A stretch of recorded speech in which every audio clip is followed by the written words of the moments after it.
हा लाल माखलेला चाकू बघून घाबरून जाऊ नका बरं का. या चाकूनी मी फक्त एक लाल लाल बीट कट केलंय.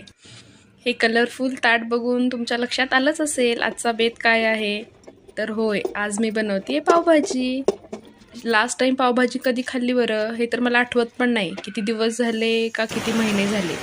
म्हणून म्हटलं चला आज घरीच बेत बनवूया. मग काय, सगळ्या भाज्या मस्त धुवून घेतल्या आणि कुकरला उकडून घेतल्या. त्यानंतर स्मॅशरनी मस्त बारीक करून घेतल्या. कढईमध्ये बटर घातलं, कांदा, टोमॅटो, आलं लसूणची पेस्ट आणि पावभाजी मसाला पण घातला. आणि त्यासोबतच आपल्या मसालादाणीमध्ये असतात बघा, ते सगळे मसाले पण थोडे थोडेसे घालून घेतले. ही झाली आपली भाजी. आणि ह्या भाजीसोबत खाण्यासाठी बटर घालून पाव पण गरम करून घेतले. ही आपली चमचमीत घरी बनवलेली हेल्दी अशी पावभाजी तयार झाली.